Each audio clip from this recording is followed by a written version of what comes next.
Hello guys, welcome back to my another blog. আমার অন্য একটা ব্লগে আপনাদের সবাইকে স্বাগত। আজকে আমি আপনাদের জন্য রুই মাছের খুবই সুস্বাদু একটা রেসিপি নিয়ে এসেছি। একদম ঘরোয়া উপকরণে কিন্তু দুর্দান্ত টেস্ট হয়। একবার এই রেসিপিটা বানিয়ে দেখুন, একদম জাস্ট গরম ভাতে জমে যাবে, আর কিচ্ছু লাগবে না।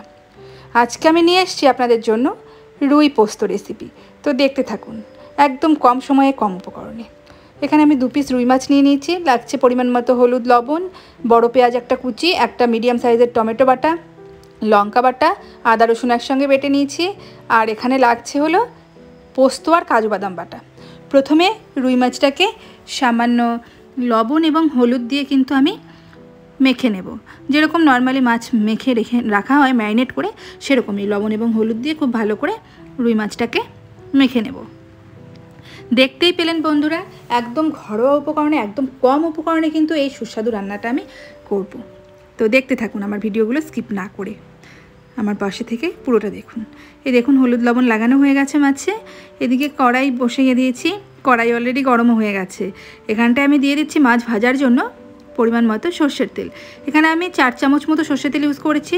আর মাছ যাতে লেগে না যায় সেজন্য আমি কিন্তু সামান্য নুন ছিটিয়ে দিলাম। তা আপনারাও কিন্তু এভাবে একটু নুন দিয়ে দিতে পারেন। তেল গরম হতেই এখানে দিয়ে দিলাম 1 পিস মাছ।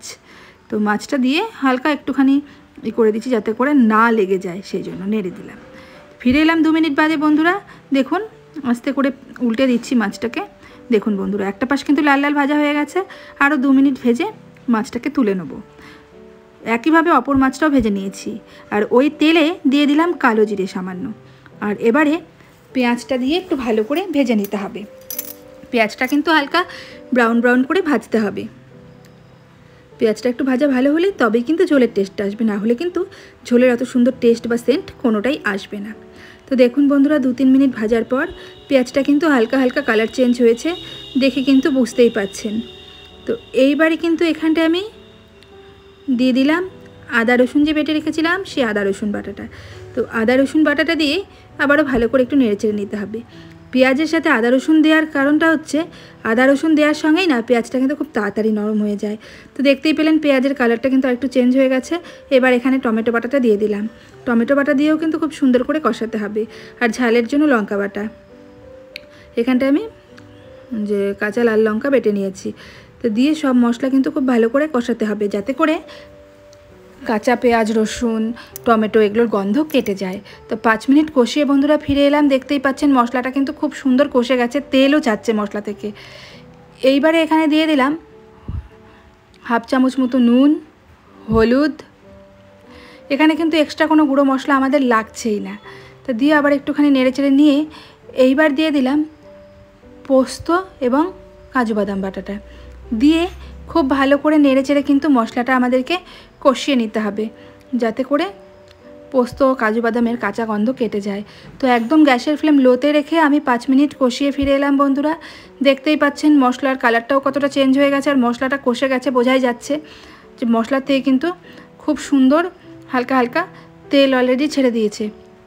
তো আরও 5 মিনিট বন্ধুরা নেড়েচেড়ে কষিয়ে নিয়ে ফিরে এলাম বন্ধুরা। দেখতেই পাচ্ছেন মশলাটা খুব সুন্দর কষে গেছে। এইবার এখানে আমি 1 বাটি মতো জল ফুটিয়ে রেখেছিলাম, তো সেই জলটা ইউজ করে দিলাম। তো আপনারা যেরকম ঝোল মানে পছন্দ করেন সেরকমভাবে কিন্তু জলটা দেবেন।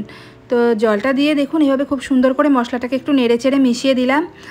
তো ফিরে আসছি 2-3 মিনিট বাদে বন্ধুরা, ঝোলটা যাতে একটু ফুটে ওঠে। ঝোল ফুটে উঠেছে, এই সময় 2টো লঙ্কা আমি কাঁচা লঙ্কা চিড়ে দিলাম। কাঁচা লঙ্কা দিলে খুব সুন্দর একটা সেন্ট আসে। আর তারপর এখানে ভেজে রাখা মাছগুলো দিয়ে দিলাম। তো মাছগুলো দিয়ে একদম গ্যাসের ফ্লেম লোতে রেখে আরও 2-3 মিনিট ফুটিয়ে নেব। 2-3 মিনিট বাদে বন্ধুরা দেখুন ঝোলটা কিন্তু অনেকটা ফুটে গেছে। তো এভাবে কিন্তু মাছগুলোকে একটু হালকা হাতে এভাবে কিন্তু উল্টে দেবো, যাতে করে অপর পাশটাও কিন্তু খুব ভালো করে যে ঝোলে ডুবে থাকে।